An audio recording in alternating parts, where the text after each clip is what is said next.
Buried deep within the classified archives of the Second World War lie stories so disturbing, so carefully concealed, that entire generations have grown up never knowing their existence. These are not tales of open battlefields or familiar victories. They are not the heroic narratives retold in textbooks or documentaries. Instead, they are the forbidden fragments, the erased truths, the whispered exchanges between intelligence officers and war criminals that never made it to public record. They concern secret convoys that vanished into the snow, unholy treaties signed in monasteries while cities burned, and experiments so monstrous they were erased even before the Nuremberg tribunals began. They reveal bunkers sealed by concrete to hide technologies the victors never wanted uncovered. And they expose negotiations where atrocities were quietly bartered for gold and immunity, all in the name of a fragile post-war order. Tonight, we are not revisiting history. We are reopening files that were never meant to be seen, examining the shadows left behind by desperate governments and ruthless men. What we uncover may not only rewrite our understanding of the Second World War, but it may also force us to question how much of history itself is deliberate deception. Listen carefully, because the truth buried here was meant to stay silent forever. The classified death convoy to Moscow. In the brutal winter of 1942, as German divisions pushed deep into Soviet territory, and the Eastern Front consumed millions of lives, a peculiar convoy was assembled under orders from Berlin. This was no ordinary transport of ammunition, food supplies, or reinforcements. It was instead a heavily protected chain of trucks and rail cars carrying sealed crates, each marked with strange symbols not found in any standard Wehrmacht inventory. These crates bore markings associated with research laboratories in occupied France, specifically facilities seized after the collapse of Paris in 1940. Witnesses described the guards as not ordinary soldiers, but SS men from the Totenkopf division, notorious for their ruthlessness. Their orders were explicit: no interference, no inspections, and no survivors if anyone attempted to approach. The convoy's route was strange as well. It did not move west toward Germany, but instead pushed east, towards Soviet lines, vanishing into the winter night. Soviet partisans in Belarus were the first to report sightings. Their local commanders submitted urgent communiques to Moscow, expecting approval to sabotage the convoy. But to their astonishment, the NKVD, the Soviet secret police, issued a direct order forbidding engagement. For seasoned partisans who had derailed countless German trains, this was unprecedented. Why protect a German convoy moving toward Moscow at the height of the war? The secrecy was suffocating, and rumors spread among the resistance that Stalin himself had ordered the stand down. Years later, fragments from Soviet archives hinted at the unthinkable. The convoy was not an enemy target, but part of a covert arrangement, a transfer of experimental weaponry and scientific material from Nazi Germany to the Soviet Union, negotiated through channels still obscured by redacted files. What exactly the crates contained remains uncertain, but testimony from captured German scientists after the war provides chilling clues. Several refer to shipments of sarin Versuchs material, experimental nerve agents derived from chemical research in Paris laboratories, originally run by the French army. These compounds were among the deadliest chemical agents ever synthesized, capable of killing in minute concentrations. While Hitler himself had forbidden their battlefield use, fearing retaliation, there is evidence certain factions within the SS saw them as bargaining chips. By handing samples and research documents to Moscow, they may have hoped to secure clandestine guarantees for future survival. Equally disturbing is the possibility that Soviet intelligence accepted the offer, eager to acquire weapons that could shift the balance of power should the Western Allies betray their fragile alliance. Declassified British intelligence intercepts add another layer to the mystery. In late December 1942, a series of ultra-decrypts, messages obtained by breaking German Enigma codes, recorded transmissions between Berlin and forward command centers near Smolensk. References were made to a Sonderzug, a special train under absolute protection.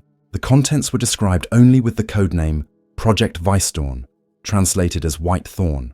Yet, in subsequent Allied intelligence summaries distributed to Washington and London, all references to the convoy were conspicuously omitted. Analysts later discovered that certain files had been deliberately destroyed in the 1950s under NATO oversight.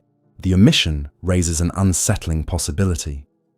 The Allies knew of the convoy, allowed it to proceed, and may have monitored the exchange as part of a long-term strategy to track Soviet chemical development. Survivor accounts from Soviet railway workers add another fragment to the puzzle. An elderly station master interviewed in 1961 recalled seeing German marked cars being coupled onto a Soviet train near Vyazma. The guards were not in German uniform but in plain dark coats, faces hidden under scarves. The train departed east under NKVD escort. Days later, the same station master's family was relocated without explanation, and he disappeared into the Gulag system. His testimony, smuggled into the West decades later, matches with fragmentary shipping records unearthed in a Moscow archive in 1993. Those records confirm a special transfer marked under NKVD sealed operations, with crates categorized only as materials A through F. Nothing further appears in the logs, and the trail ends abruptly. What became of these materials? Soviet chemical weapons programs accelerated dramatically after the war. By the early 1950s, laboratories in Shikany and Volgograd were testing advanced nerve agents remarkably similar in structure to compounds first developed by Nazi scientists. Western intelligence attributed this progress to Soviet espionage in occupied Germany, but the timeline raises troubling questions. Were these breakthroughs the result not of stolen research, but of a wartime exchange buried under forged documents and erased testimonies? The connection between the Convoy and, later, Cold War assassinations grows even more disturbing when considering that trace residues of similar nerve agents appeared in high-profile poisonings from the 1950s through the 1980s. The Convoy's existence was never acknowledged publicly by Moscow. Official Soviet histories of the Great Patriotic War make no mention of it. German war records captured by the Allies after 1945 contain no references to Project Weissdorn. Yet in 1978, during a rare moment of archival openness, a KGB file surfaced containing a single photograph. A black and white image of a German flat car in the snow, guarded by soldiers in unfamiliar insignia. On the side of one crate, partially visible beneath frost, are stenciled letters. IGF, possibly a reference to IG Farben, the chemical conglomerate deeply entwined with Nazi industry. Within weeks of the photograph's discovery, the file was resealed under state secrets classification, and those who viewed it were ordered into silence. Some historians dismiss the entire affair as conspiracy, pointing out the absence of concrete proof. But absence is not proof of non-existence, especially in matters where the most powerful governments on Earth had incentives to erase the trail. The sheer number of coinciding reports, partisan testimonies, Allied intercepts, Soviet logs, and post-war chemical advancements creates a pattern too disturbing to ignore. If the convoy did indeed carry nerve agents into Soviet hands, then both Nazi Germany and the USSR participated in a forbidden bargain in the middle of humanity's most catastrophic war. The moral implications are staggering. Millions were dying on the front, yet secret exchanges of weapons were allowed to proceed under the gaze of leaders who would later condemn such practices. Equally unsettling is the role of the Western allies. If British and American intelligence deliberately stood aside, what else did they allow in the hope of securing advantage against Stalin after the war? Such a possibility paints the Allied victory not as a triumph of justice, but as a carefully managed arrangement where the crimes of one enemy were weighed against the necessity of preparing for another. In that calculation, the lives of countless civilians and soldiers were expendable. The fate of the convoy remains unresolved. Some claim the crates were buried in underground depots near Saratov, guarded by military units until their eventual destruction. Others whisper that fragments survive, locked in laboratories where Soviet successors continued testing long after the Iron Curtain fell. Perhaps the most disturbing suggestion is that elements of these compounds were weaponized in ways history has never acknowledged. The Cold War was filled with strange deaths, unexplained poisonings, and weapons tests whose true origins remain classified. It is possible that the death convoy of 1942 lives on not in archives, but in the invisible fingerprints it left across decades of shadow warfare. The story of the classified convoy to Moscow forces us to reconsider the nature of wartime alliances. It suggests that while armies clashed openly on the battlefield, the shadows concealed another war altogether, one fought through secret exchanges, betrayals, and preparations for conflicts yet to come. The winter train that vanished into the Soviet Union is not just a historical footnote. It is a warning. In times of desperation, Nations will make pacts with the very devils they publicly condemn, leaving behind truths so poisonous they can never be allowed into the light. Forbidden Treaty beneath the Alps. In the final desperate months of the Second World War, as Allied forces pushed across the Rhine and Soviet armies closed in on Berlin, strange movements occurred far from the collapsing front lines. March 1945 was a month of ruins and desperation for Nazi Germany, yet it was also the stage for one of the most forbidden episodes of secret diplomacy. Hidden in a quiet Benedictine monastery near Innsbruck, Austria, representatives of the crumbling SS state met in secrecy with emissaries linked to the Western Allies. These meetings were cloaked under the codename Operation Crossword in certain OSS cables, though later documents referred to it more simply as the Alpine Memorandum. It was not a surrender. It was not even a negotiation for immediate ceasefire.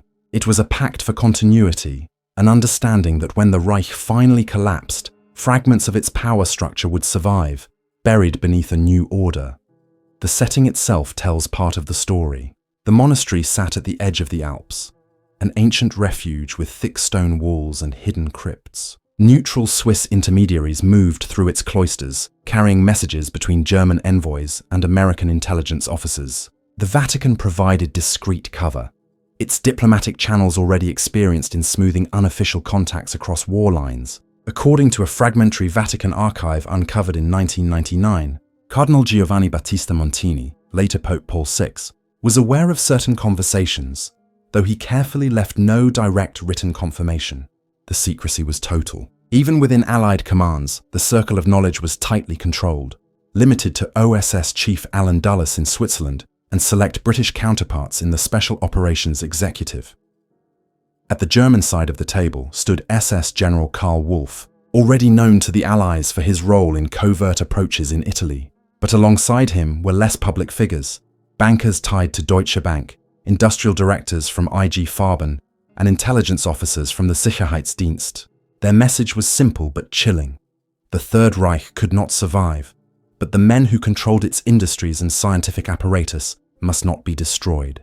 In exchange for allowing them safe passage into the post-war world, they would deliver assets, technology, financial accounts, and information that the Allies could use to shape the coming Cold War against the Soviet Union. For decades, the official history described the end of the war as unconditional surrender, the total defeat of fascism. But the fragments of this forbidden treaty tell a different story. According to declassified British files in 2006, a summary report titled Alpine Discussions described agreements to protect key scientists from prosecution. This report matches later outcomes. Men like Werner von Braun, Walter Dornberger, and other rocket specialists who should have stood trial for war crimes instead found themselves welcomed into American programs under Operation Paperclip. What has long been framed as opportunistic recruitment may instead have been the fulfillment of promises made in that monastery while German cities still burned. Financial records offer further clues. Between April and June of 1945, Swiss banking ledgers show sudden transfers of enormous sums from accounts linked to German industrial concerns. Gold, some of it traced to the looting of occupied Europe, was laundered through Swiss and Liechtenstein vaults. These transactions coincided precisely with the reported Alpine meetings. If the Allied negotiators agreed to shield certain industrialists, then these banking channels were the method by which Reich wealth was preserved, ensuring that after Germany's defeat, capital for reconstruction and influence remained in the same hands. Indeed, many of the corporations dissolved at Nuremberg reappeared within a decade under new names, their executives untouched. The British were not entirely blind to the danger. Winston Churchill himself reportedly opposed any arrangement that smacked of separate peace or collaboration with the SS. But by 1945, power was shifting to Washington, and American strategists were already looking beyond the war to the confrontation with Moscow. To them, Germany's industrial brain and scientific knowledge were far too valuable to allow wholesale destruction. Better to make selective deals, conceal them, and later justify them as necessary measures in the dawning atomic age. The Alpine Memorandum, if authentic, represents not a betrayal of principles in desperation, but a calculated move to shape the post-war balance of power. The Vatican's role remains the most controversial. Neutrality and humanitarian mediation had long been its justification, but evidence suggests deeper involvement. A letter preserved in the archives of the Archdiocese of Milan mentions assurances given for the passage of technical experts, a phrase too coincidental to ignore. Furthermore, the so-called rat lines, clandestine escape networks that spirited Nazi officials to South America, were later exposed as operating with clerical assistance. It is possible those networks were seeded by understandings born in the monastery, where promises of protection were coupled with the promise of escape routes if negotiations failed. What began as a secret agreement in the Alps may have directly contributed to the post-war survival of entire Nazi power structures abroad. Soviet archives confirm Stalin's deep suspicion. Reports from the NKVD in April 1945 warned of secret Anglo-American negotiations in Switzerland and Austria, and Stalin confronted Churchill and Roosevelt about them at Yalta and again at Potsdam. The Allies denied everything, framing such accusations as paranoia. Yet in hindsight, the Soviet fury becomes understandable. Stalin may not have known the precise terms, but he understood enough.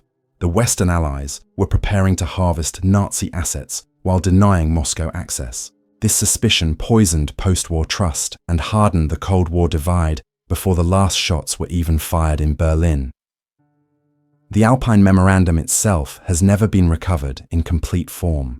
What exists are fragments, OSS telegrams, redacted British reports, scattered banking records, and testimonies from individuals who were present at the monastery. Some historians dismiss these as circumstantial, but when placed side by side, the pattern emerges unmistakably. The continuity of Nazi science, finance, and intelligence into the Western order was not accidental. It was prepared, negotiated, and deliberately concealed.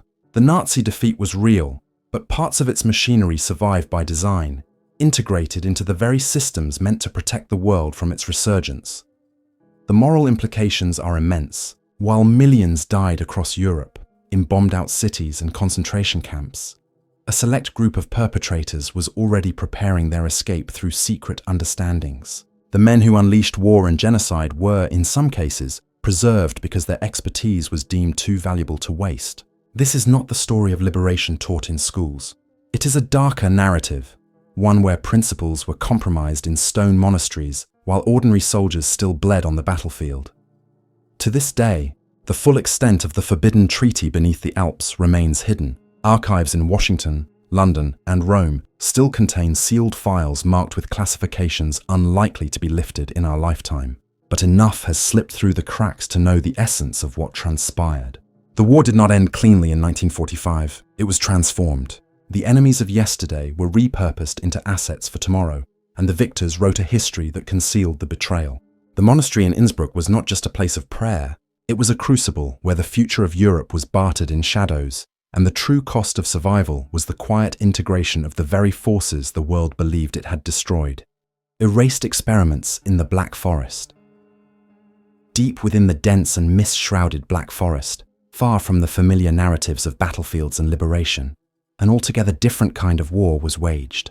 It was a war of science against humanity, a war where the test subjects were not willing volunteers but captured men from the skies above Europe. Allied airmen shot down over German territory, men who should have been registered as prisoners of war under the Geneva Convention, were instead diverted into facilities that officially did not exist. These secret laboratories, scattered across concealed bunkers and hidden estates in Baden-Württemberg, formed the heart of what German scientists called Project Nebel, Project Fog.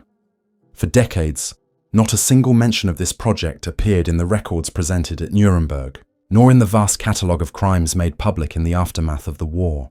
The reason was simple. The files had been erased long before investigators could find them.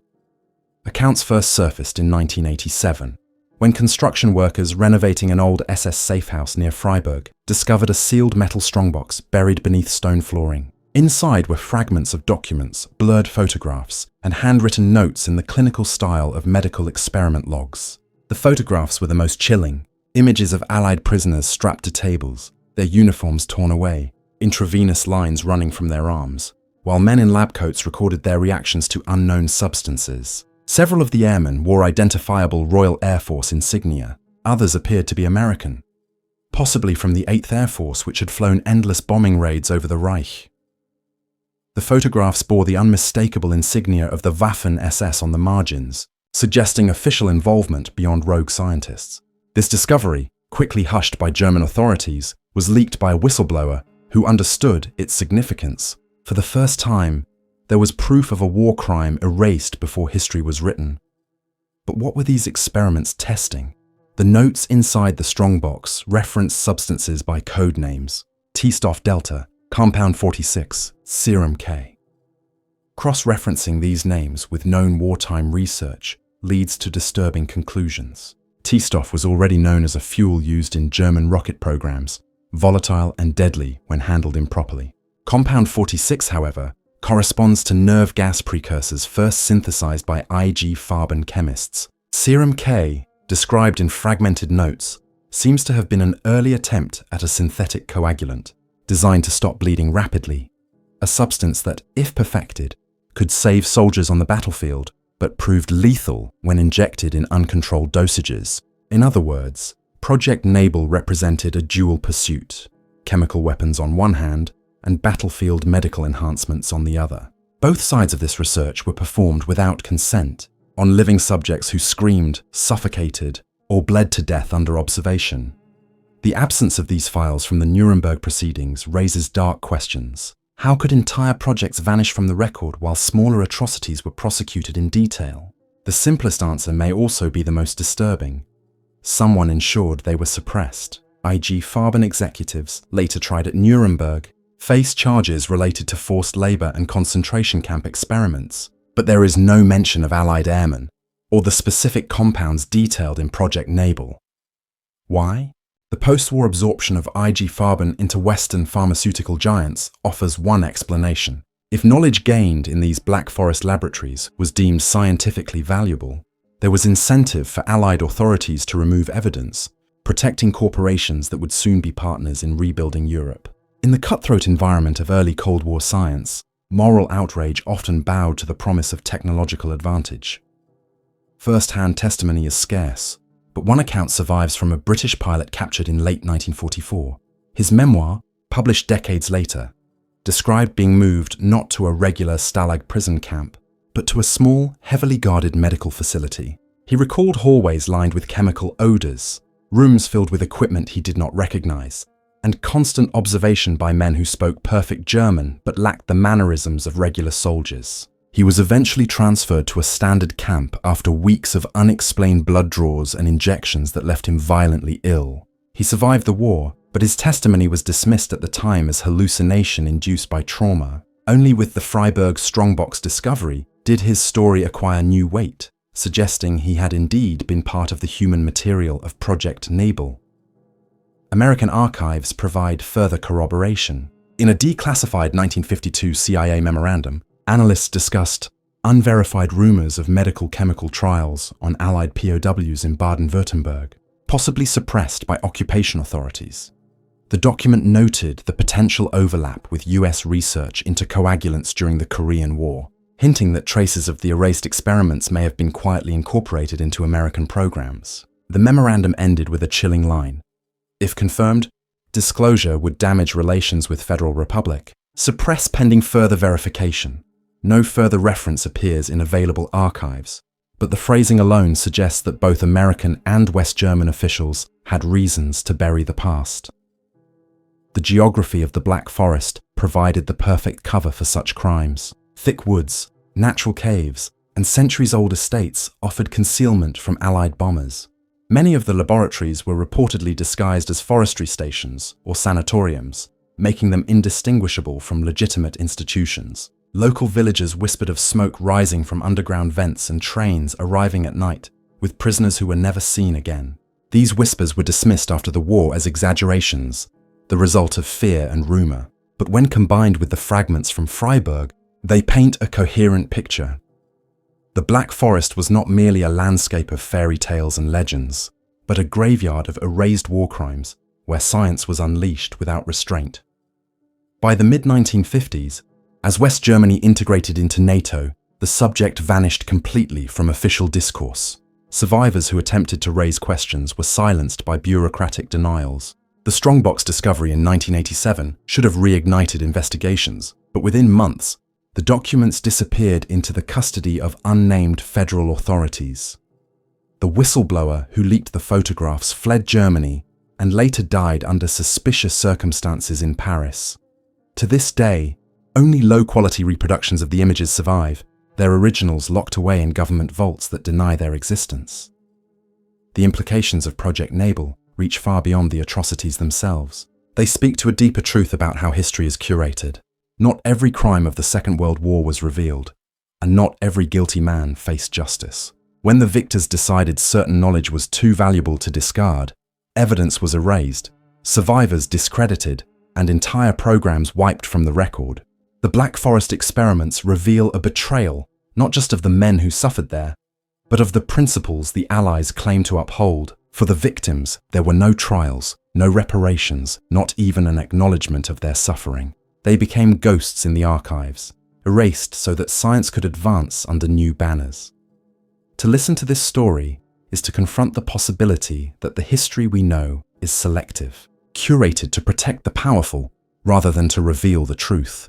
Somewhere in the cold archives of intelligence services, perhaps under eyes-only classification, the full files of Project Nabal still exist. Until they are opened, the Black Forest will remain haunted, not by folklore, but by the silence of erased experiments and the unanswered cries of men whose deaths were hidden in the fog of war. Hidden bunkers beneath the Baltic coast. In the spring of 1946, Soviet engineers assigned to secure the newly annexed territories along Poland's Baltic coastline stumbled upon something that defied conventional explanation.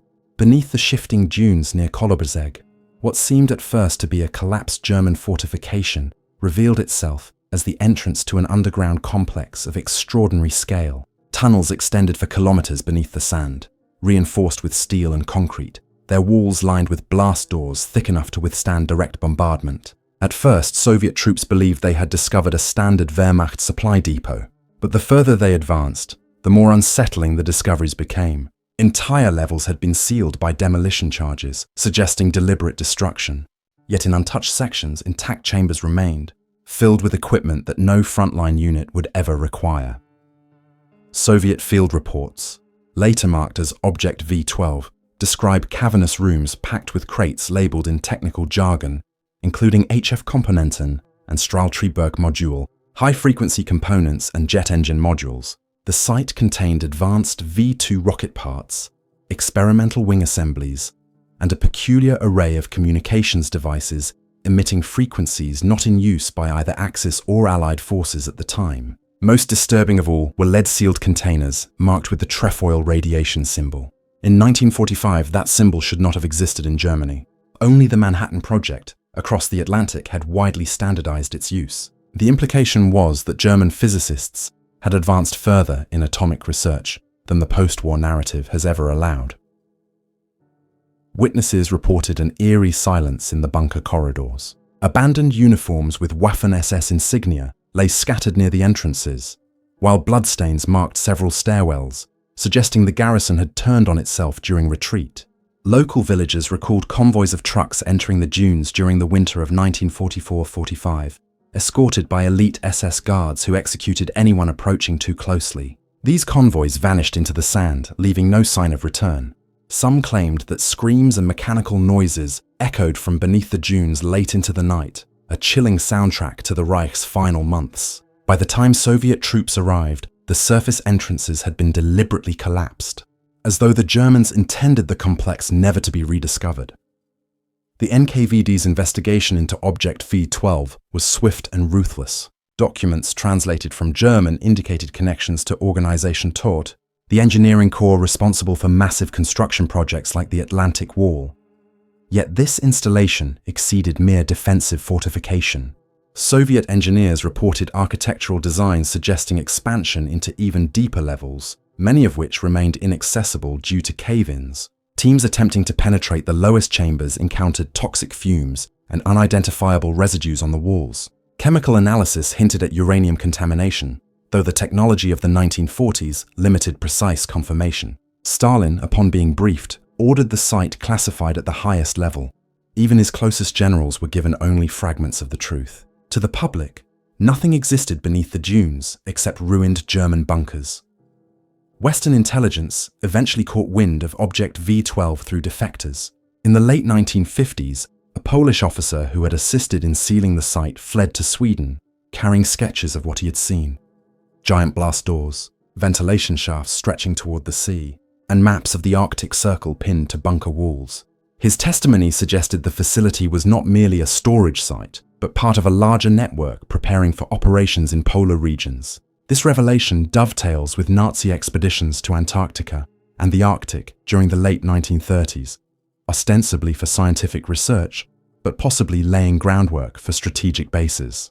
Whether these ambitions ever materialized remains unknown, but the Baltic bunkers may have been the logistical foundation for a war Germany intended to fight long after Berlin had fallen.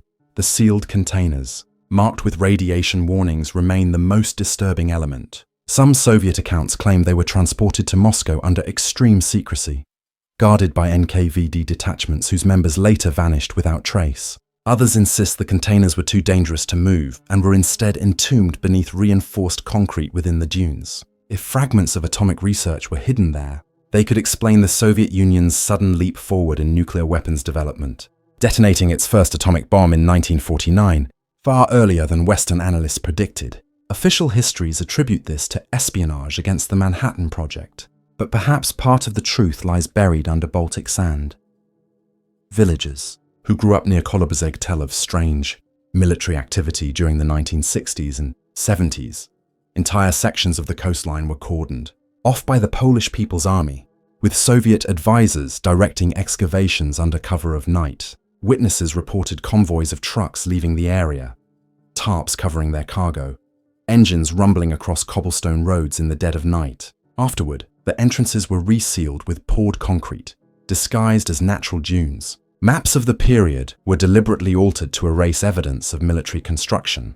By the 1980s, local legends described the bunkers as cursed, a place where the earth itself groaned when the wind blew through hidden ventilation shafts. Children were warned never to play too close to the dunes, not for fear of collapse, but because of whispers that those who lingered too long fell ill with mysterious fevers. When the Soviet Union collapsed, researchers hoped the archives would finally reveal the truth of Object V12. But requests for files were denied, with officials claiming no such project ever existed. A handful of Polish reports surfaced briefly in the 1990s, then disappeared again. What remains are tantalizing fragments, blurred photographs of bunker corridors, maps with blacked-out sections, and testimonies from aging engineers who recalled the metallic taste in the air, the Geiger counters clicking furiously in their hands. None could explain why such a complex existed, or why its most sensitive chambers were never fully explored. The existence of Object V12 raises grim possibilities.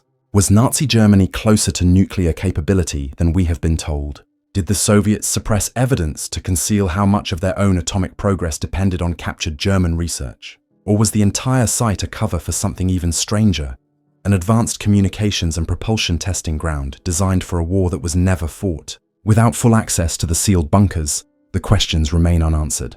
But the silence itself is telling. When great powers bury history under concrete and sand, it is rarely to protect the innocent. It is to conceal knowledge too destabilizing to reveal. The Baltic coast today looks peaceful, waves lapping against dunes that hide their secrets well. Tourists walk obliviously across beaches, where once SS convoys vanished into hidden entrances. The wind carries only the sound of gulls and surf. Yet beneath their feet, buried chambers may still exist, silent witnesses to the final ambitions of a dying Reich.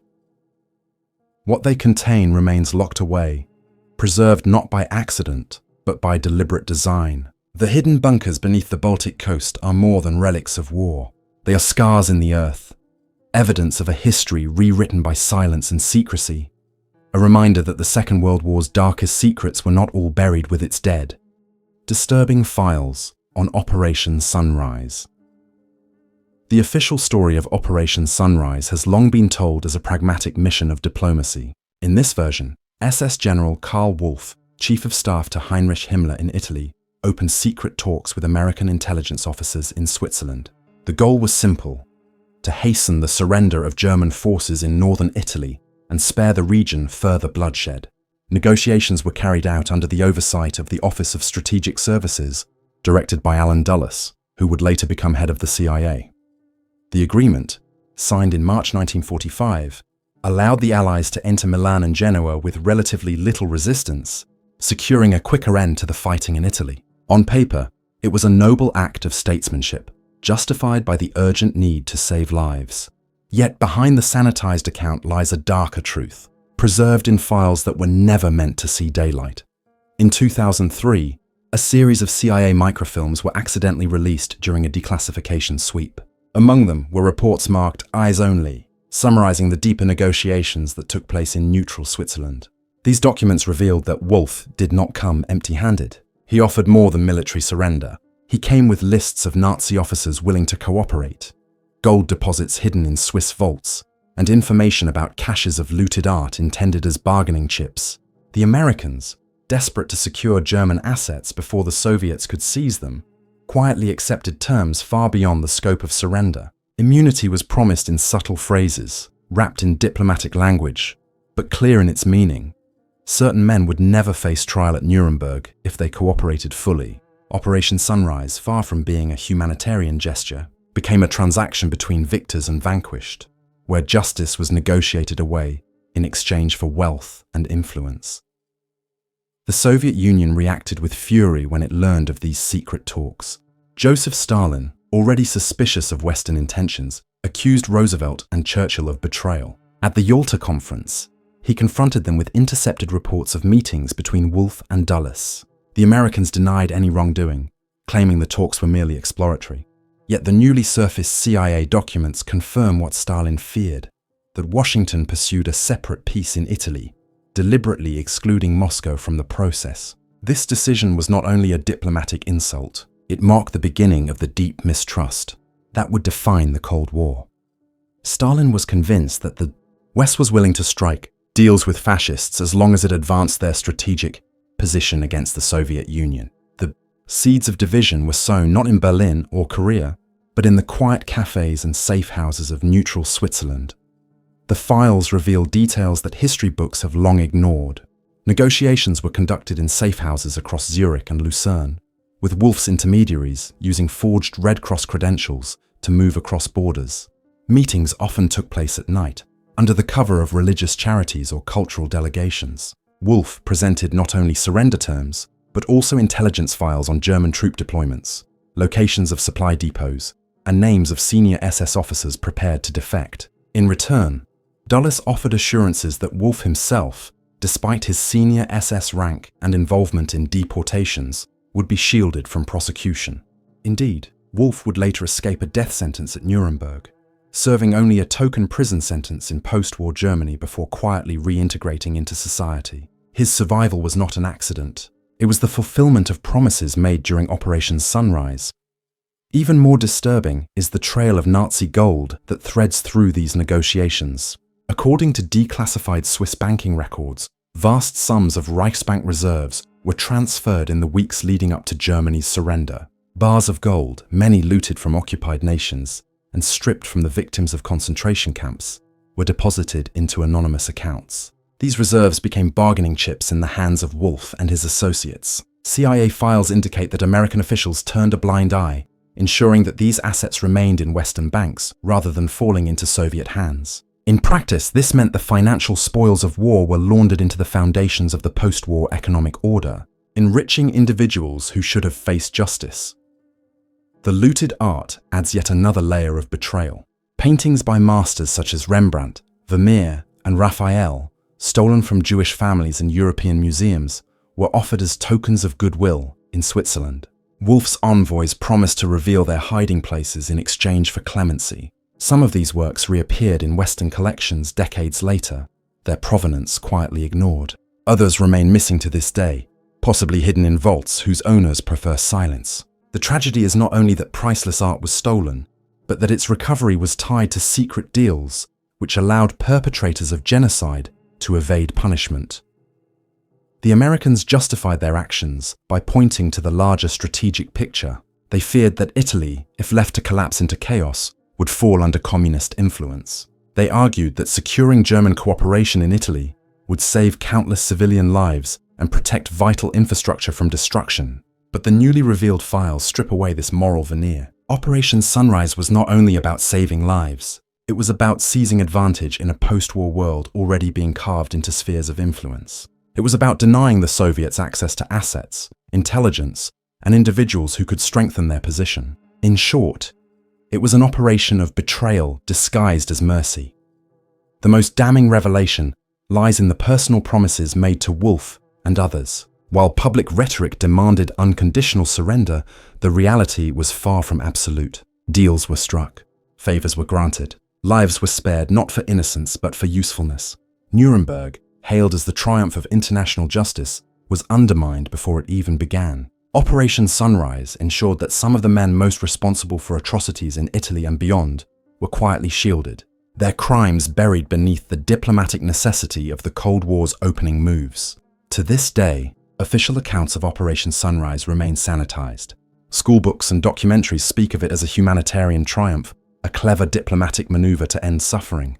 Rarely do they mention the hidden files, the Swiss vaults, the stolen paintings, or the whispered promises of immunity. Yet the truth lingers in the archives, too detailed to dismiss, too dangerous to acknowledge openly. Operation Sunrise was not merely the end of the war in Italy. It was the dawn of a darker era where justice was traded for strategy, and where the victors proved willing to compromise their own principles to secure advantage.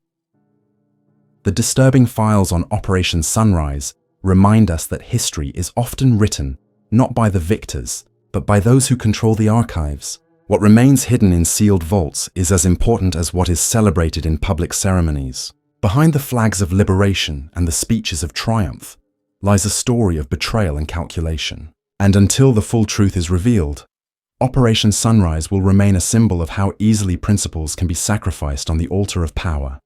Buried beneath decades of redacted documents and carefully polished narratives lies the unspoken truth of World War II. What you have just heard are fragments, glimpses into files that were never meant to survive the war, whispers preserved only in scattered archives, accidental leaks, or the testimonies of those who lived long enough to regret their silence. The official histories will never tell you about the convoys that vanished under Soviet escort, the treaties signed in Alpine shadows, the laboratories in the Black Forest where prisoners became experiments, or the bunkers still hidden beneath concrete and earth along the Baltic coast. And they will certainly not admit the deals struck in Switzerland, where justice was quietly exchanged for influence and gold. Yet the traces remain, and together they paint a picture too disturbing to ignore. If these secrets were buried so deeply, what else remains sealed? How many more files lie beyond public reach, waiting in vaults marked eyes only? And what truths, if revealed, would shatter the fragile myths of victory we still cling to today? The deeper we dig, the more we realize. History's greatest danger may not be what we remember, but what we were never allowed to know. What do you think? Are these the last secrets of the war, or just the beginning?